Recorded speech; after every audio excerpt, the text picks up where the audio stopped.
welcome to the final day of Christmas in July, 12 Days of Christmas Vlogmas. So, for today, I have, like I said, the last video, and it's going to be relating to the county kingdoms again, especially to this city here, Salspihon, which was a powerful kind of fortress city, more city than fortress over time, but anyhow, I'm going to be discussing some information with it, and you'll kind of see why it's relevant to Christmas in a moment as we get through the material. So stay tuned for that and notice things. Also, when I mentioned a few things in Latin, bonus points for those who go in the comments and try to translate that Latin. It's also in the description if you want to be able to look at it visually. So now I'm just going to summarize a document that describes the feast day for the godly spirit Semperviva Saxosa, and this is an important day for the people there, and I'm just going to summarize this in-world document that kind of describes this. It was probably written, we don't know the author, but it was probably written a few centuries at least after this feast day had been established and had been well popularized throughout the county kingdom. And so I'll just kind of summarize what was said in that. And remember, this is talking about Salspihon and some of its importance. In fact, the document is called, or usually titled in the manuscripts, The Great Salspihon and Its Customs.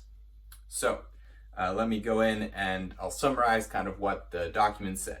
So first it mentions, of course, that the holiday is in honor of the Semperviva Saxosa, also called Molles Oppisitae Procella, and this story, it just alludes to the fact that everyone would know this story about why this godly spirit is important, mostly noting that this spirit's actions led to the advent of the original ancestors to the people who founded the county kingdom and expanded it.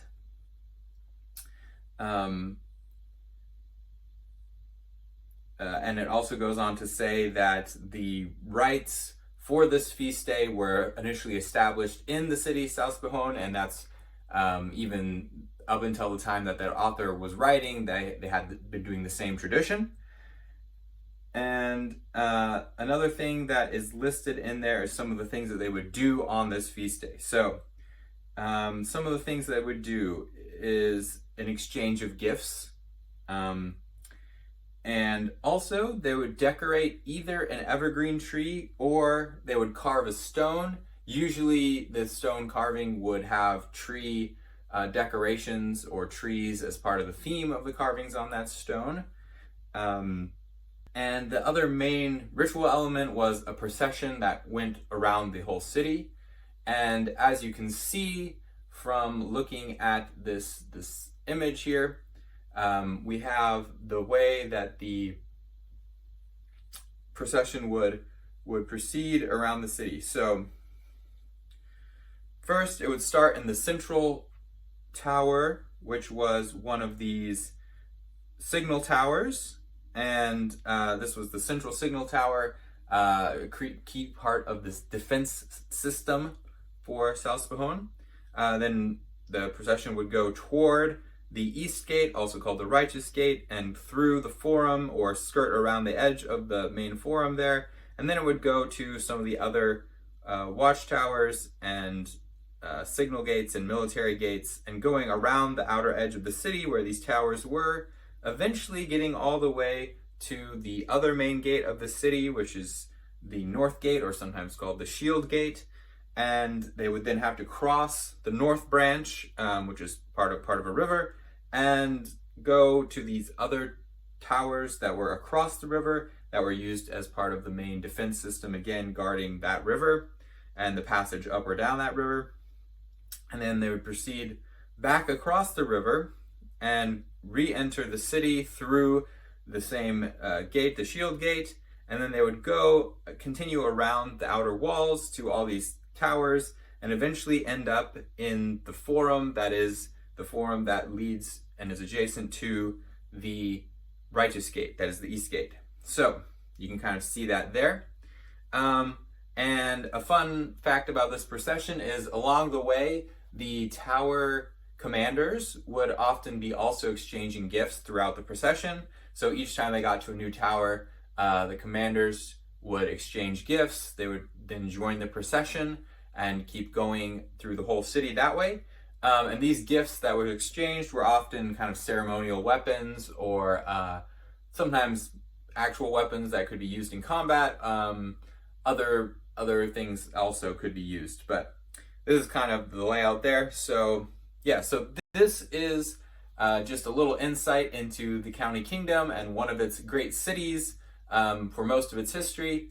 And yeah, so just wanted to relay that, and hopefully you saw this is a story that's pretty close to or has some elements that you can see why it makes it a good video to end Christmas in July. Merry Christmas in July. Hope everyone enjoyed this series. Again, leave comments on maybe what your favorite video from the series was. If you want more information about anything that was mentioned here about the county kingdom, just let me know in the comments. I have other stories that I could probably make for you as well, or share. And yeah, it was a good time making this. It took a lot of time, but hopefully it was worth it, and people enjoyed it.